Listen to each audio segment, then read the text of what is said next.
పాపమే లేకుండా మరణించిన వాడు లేస్తాడు, పాపములో ఉండి మరణించిన వాడు మరి లేవడం. యేసు ప్రభు వారు పాపములో ఉండి మరణించారా, పాపము లేకుండా మరణించారా? యేసు పాపములో ఉండి మరణించారా, పాపమే లేకుండా మరణించారా? నిజంగా ఈరోజు యావత్తు ప్రపంచము యేసు లేచాడు, యేసు లేచాడు అని అంటుంటే లోకమంతా విని కనీసం ఆలోచించాలి. ఏంటి ఆయన జీవితం, ఏంటి ఆయన ఎలా మరణించాడు, ఆయన మరణం వెనుక ఉన్న రహస్యం ఏంటి? యేసుక్రీస్తు కోసం ఎన్నో సంవత్సరాలుగా తెలియజేస్తూ ప్రతి సంవత్సరం యేసు సమాధిలో నుండి లేచాడు అని ఈ ప్రపంచానికి క్రైస్తవులు చెబుతూనే ఉన్నారు. ప్రపంచంలో ఒక్కొక్క సంవత్సరంలో ఒక్కొక్క డే చాలామంది ఏర్పాటు చేసుకున్నారు. అది mother's day, father's day, lovers day, AIDS day, ఇలా ఎన్నో సంవత్సరానికి ఒక రోజును నిర్ణయించుకున్నారు. అప్పుడు వాళ్ళకి జ్ఞాపకం వస్తుంది. ఈ ప్రపంచంలో ఏ విషయాన్నైనా సంవత్సరానికి ఒకసారి గుర్తు చేసుకోవాలేమో కానీ యేసు మరణ సమాధి పునరుద్ధానములు అనేవి మనం ప్రతి వారం మనం గుర్తు చేస్తూనే ఉండాలి. ఎందుకు యేసు మరణాన్ని మనం గుర్తు చేసుకోవాలి? యేసుక్రీస్తు మరణము వెనుక ఉన్నటువంటి రహస్యం ఏంటి? వారం వారం వారం వారం యేసు మరణించి తిరిగి లేచారని గుర్తు చేసుకోండి అని బైబిల్లో రాయబడిందంటే, నన్ను జ్ఞాపకం చేసుకొనుటకు దీన్ని చెయ్యండి అని బైబిల్లో వ్రాయబడి ఉందంటే, యేసు మరణం వెనుక ఉన్నటువంటి రహస్యం ఏంటి? ప్రపంచంలో ఎందరో చచ్చిపోతారు కదా, ఎందరో మరణించారు. కానీ యేసు మరణంలో ఒక ప్రత్యేకమైనటువంటి ఒక విషయం ఉంది. అది యావత్తు ప్రపంచము గుర్తించుకోవాలి అని యేసు తిరిగి లేచినటువంటి రోజు ఆయన మరణ సమాధి పునరుద్ధానాలని జ్ఞాపకం చేసుకోమని ఆయన అన్నారు. పిల్లరా, మీకు ఒక మంచి మాట చెప్తాను, ఇది మీరు చచ్చిపోయినంత వరకు మర్చిపోకండి. అదేంటంటే, ఏ మనిషి పాపముతో మరణించకూడదు. పాపములో ఉండి చనిపోతే, పాపముతో చనిపోతే, పాపములో ఉండి మరణిస్తే ఏం జరుగుతుందండి? ఆత్మ నరకానికి వెళ్ళిపోతుంది. పాపముతో మరణిస్తే నరకానికి వెళ్ళిపోతుంది. మరి నరకానికి వెళ్లకుండా ఉండాలంటే ఏం చేయాలి? పాపములో ఉండి మరణించకూడదు. నువ్వు పాపములో ఉండి మరణిస్తే నువ్వు నరకానికి వెళ్ళిపోతావు. ఈరోజు ప్రపంచంలో ఎవరైనా మరణించే ముందు ఎలా మరణిస్తున్నారు? పాపము లేక మరణిస్తున్నారా, పాపములో ఉండి మరణిస్తున్నారా? యేసును ఈరోజు యావత్తు ప్రపంచం జ్ఞాపకం చేసుకుంటుంది కదా. యేసు ప్రభు వారు పాపములో ఉండి మరణించారా, పాపము లేకుండా మరణించారా? ఆలోచించండి. యేసు పాపములో ఉండి మరణించారా, పాపమే లేకుండా మరణించారా? పాపమే లేకుండా మరణించారు. పాపమే లేకుండా మరణించిన వాడు లేస్తాడు, పాపములో ఉండి మరణించిన వాడు మరి లేవడం. జాగ్రత్తగా అర్థం చేసుకోవాలి. పాపములో ఉండి మరణించిన వాడు పోతాడు పాతాళానికి. పాపము లేకుండా మరణిస్తే ఏమవుతాడో అదే యేసు చేసి చూపించాడు. పాపము లేకుండా ఆయన మరణించారు గనక ఆయన లేచారు. యేసు పాపము లేకుండా మరణించి లేచారు. మరి మీకు మరణం వస్తుంది, నాకు మరణం వస్తుంది. నా మరణంలో నాలో పాపము లేదు, నీ మరణంలో నీకు పాపము ఉంది. పాపముండి మరణించిన వారు ఏమవుతారు, పాపము లేకుండా మరణించిన వారు ఏమవుతారో ఈ యావత్తు ప్రపంచానికి యేసు చేసి చూపించారు. అదే యేసు ప్రభు తిరిగి లేవడం అంటే మూడో దినం.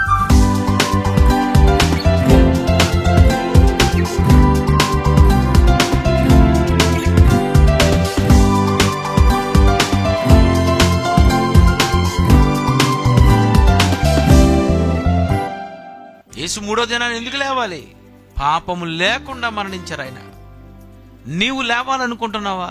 నువ్వు లేవాలనుకుంటే పాపము లేకుండా మరణించాలి. నువ్వు పాపము లేకుండా మరణించాలి.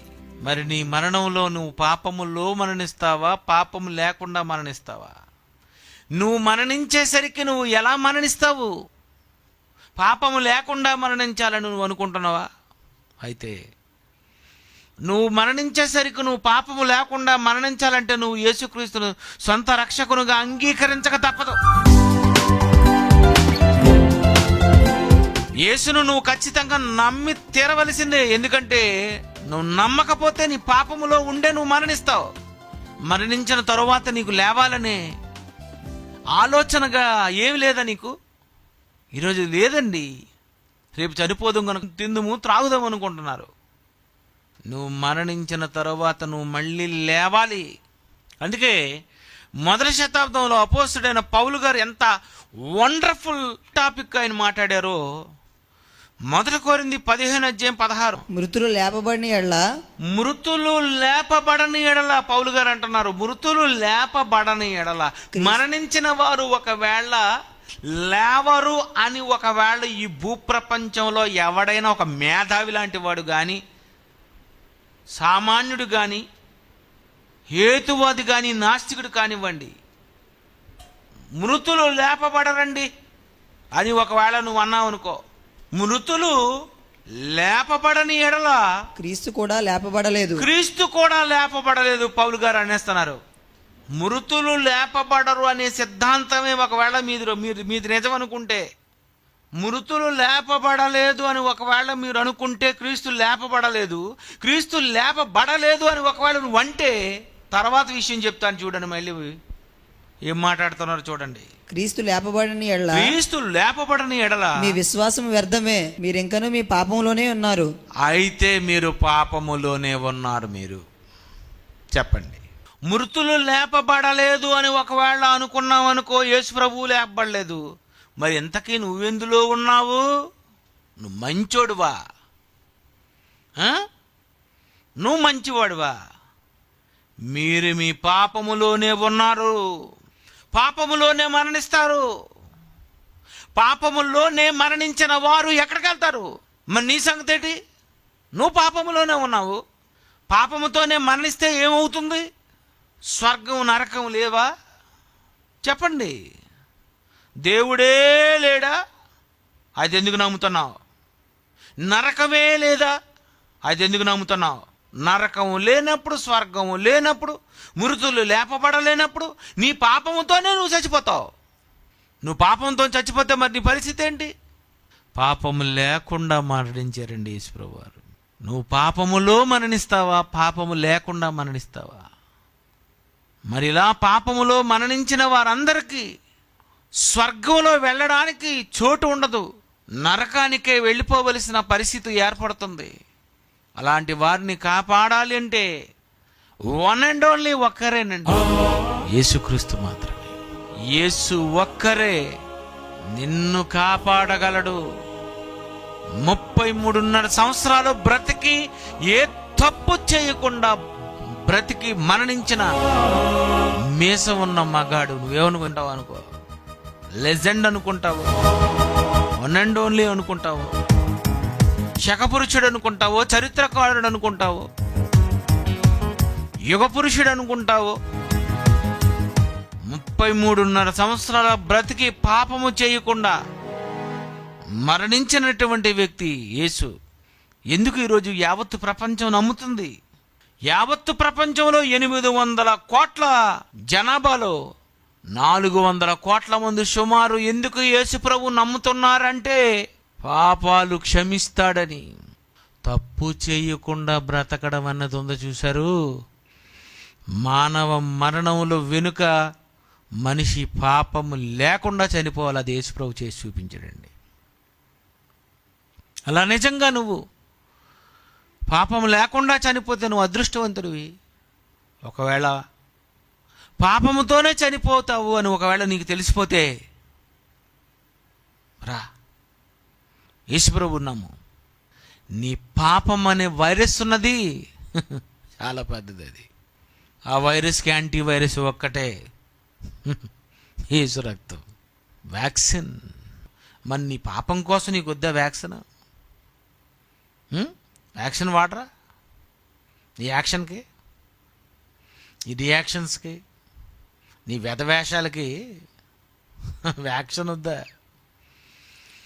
వ్యాక్సిన్ వేసుకోవాలి, యేసు దగ్గర రావాలి. ఎందుకంటే రాకపోతే నీవు నీ పాపములో ఉండే నువ్వు చనిపోతావు.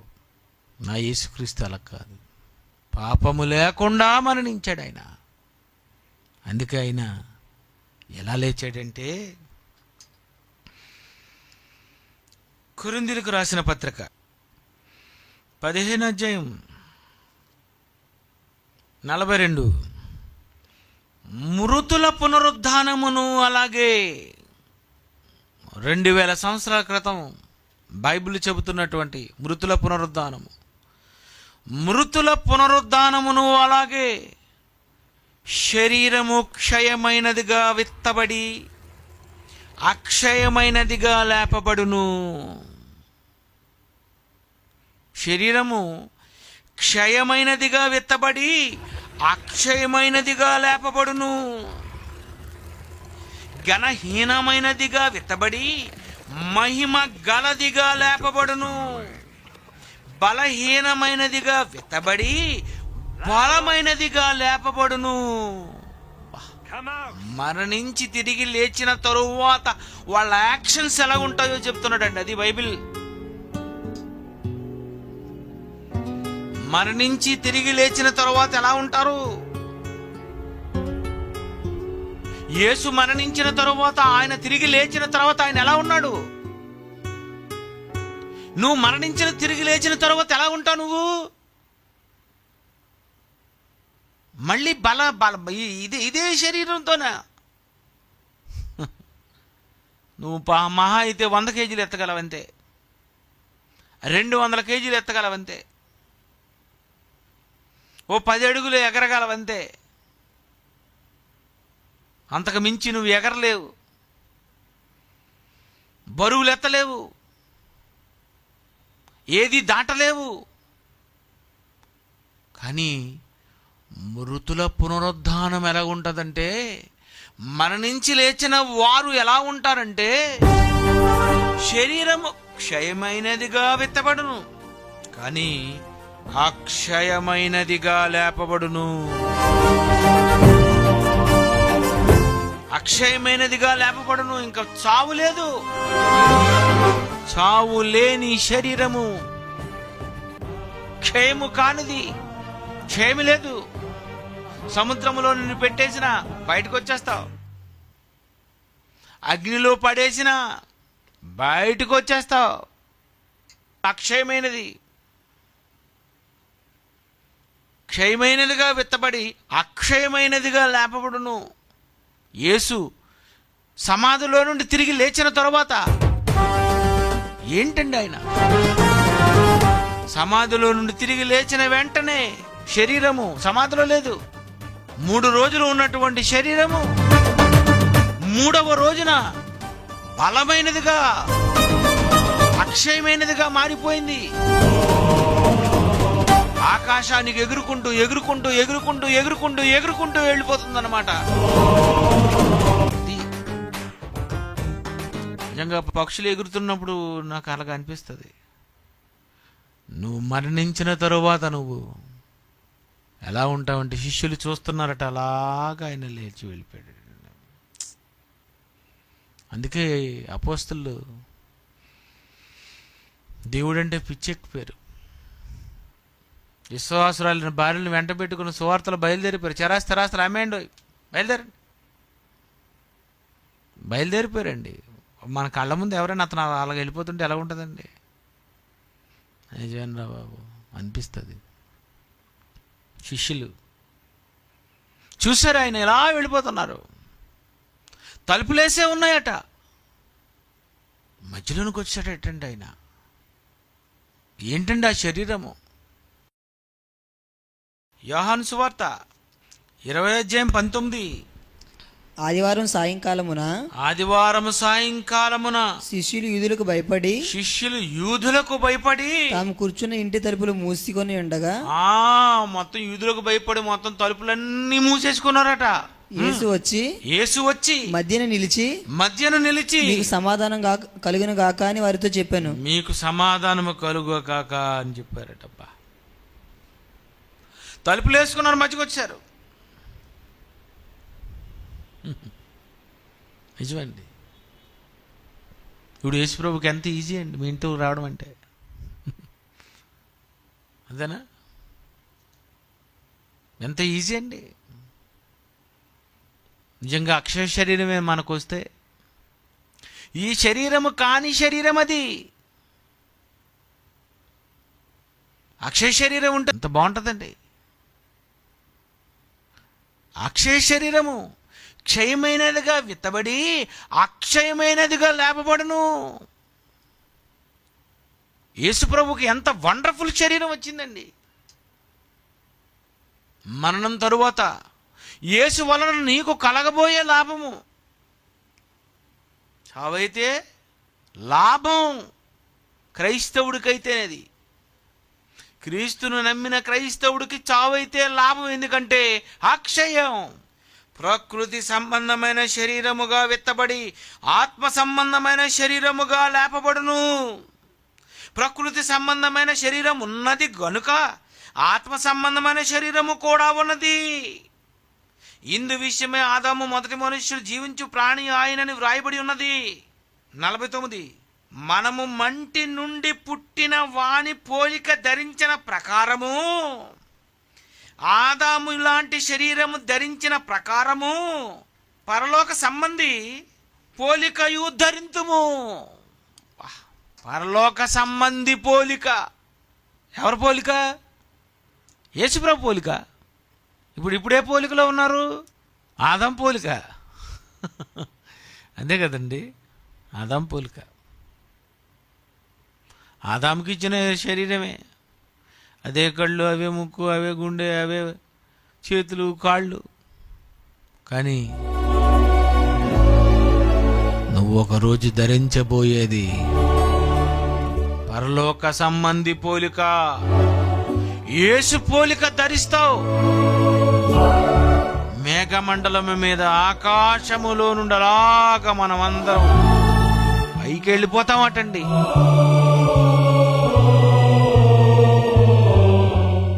నాలుగో అధ్యాయము 16.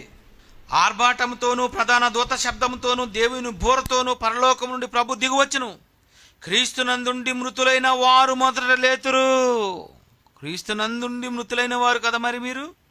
ఆ మీదట సజీవులమై నిలిచియుండు మనము వారితో కూడా ఏకముగా ప్రభువును ఎదుర్కొనుటకు ఆకాశ మండలము నాకు మేఘముల మీద కొనుపబడదుము. కాగా మనము సదాకాలము ప్రభువుతో కూడా ఉందుము. ఎలా ఉంటామంటండి? ఆకాశ మండలం మీద సజీవులుగా ఉన్నాడు యేసుప్రభువులకు వచ్చాడు, వెంటనే మనం వెళ్ళిపోతామంట. అక్షయ శరీరం అయిపోద్ది. పరలోక సంబంధి పోలిక ధరిస్తాం. యేసు లేచాడు, యేసు మరణాన్ని గెలిచాడు, యేసు పునరుద్ధానుడయ్యాడు. ఈ విషయాలు చెప్పుకుంటున్న ప్రతి ఒక్కరు తెలుసుకోవలసింది ఏంటంటే, నువ్వు కూడా పరలోక సంబంధి పోలిక ధరిస్తావు. అక్షయ శరీరము, ఎగిరిపోయే శరీరము. నువ్వన్నీ అనుభవించగలవు. నువ్వు మహాబలవంతుడువు. బలమైనదిగా నువ్వు లేపబడతావు. మహాశక్తివంతుడుగా నువ్వు లేపబడిపోతావు. ఇదే ఉందండి ఈ శరీరము. 60-70 సంవత్సరాల చిన్న శరీరము. దీనికోసం ఆలోచించావు. ఒకసారి యేసుప్రభు దగ్గర రావచ్చు కదా, ఒకసారి యేసుప్రభు నమ్మచ్చు కదా. పోనీ యేసుప్రభువే లేవలేదు అనుకుంటే మరి నువ్వు పాపములోనే కదా మరణిస్తావు. నువ్వు మీరు పాపములో ఉండి మృతి చెందుతారు. మానవ జీవితంలో జరగకూడని మరణం ఇదే.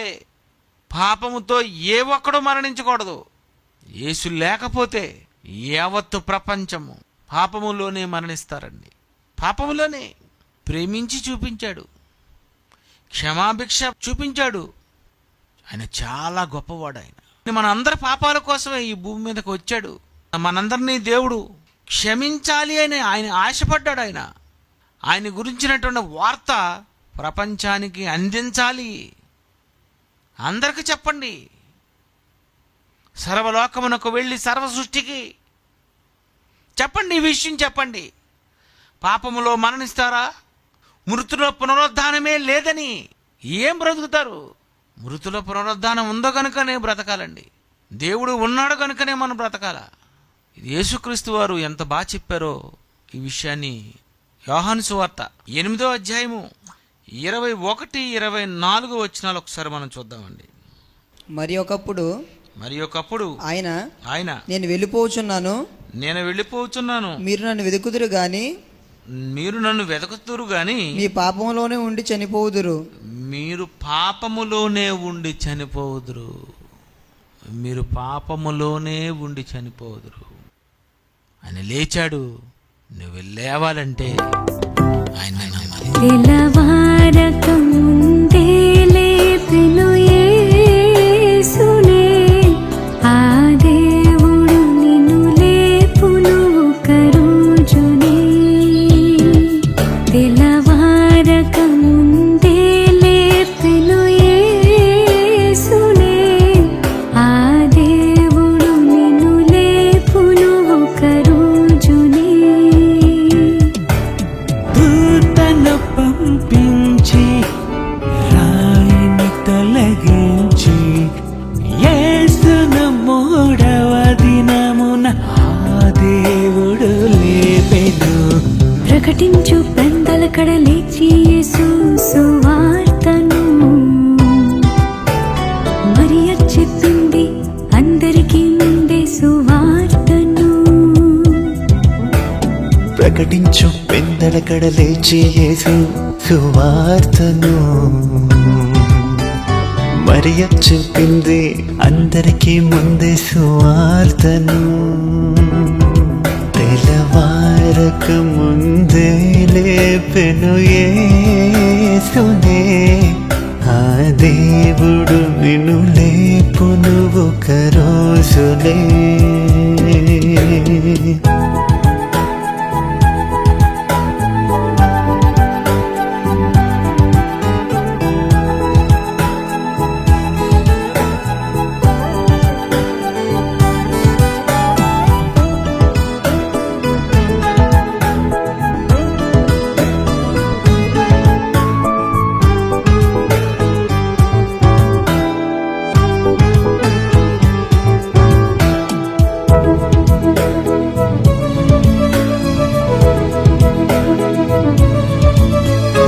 ఉదయాన్ని ఎన్నో వార్తలు నీ ఇంటికి వస్తున్నాయి.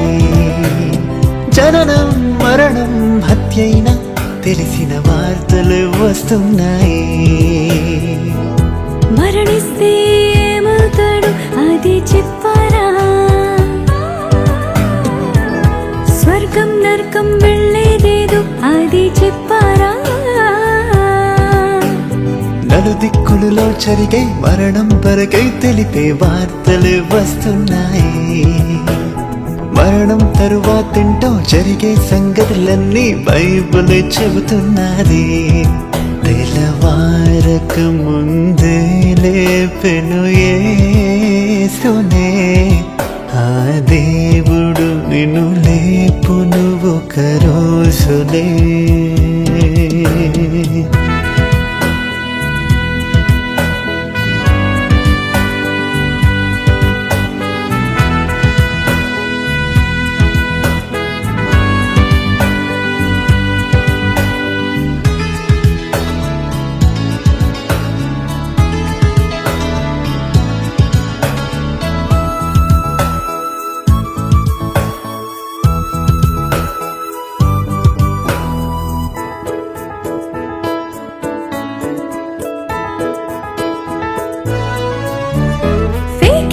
బ్రేకింగ్ అని చూపిస్తూ మనిషిని మోసమే చేస్తున్నారు. బ్రేక్ అయినది యేసున్న సమాధిని, ఆ వార్తను దాచేశారు. ఏదో మూలన జరిగిన కార్యం కాదని చెప్పారా? రోమా ప్రభుత్వ కాలంలో జరిగిందని చెప్పారా? రుజువులతో జరిగింది, సమాధి ఖాళీగుంది, శక పురుషుడని చెబుతుంది. నమ్మితే స్వర్గం ఉంది, క్రీస్తే రక్షకుడంది, బైబిలే సాక్ష్యం గుంది.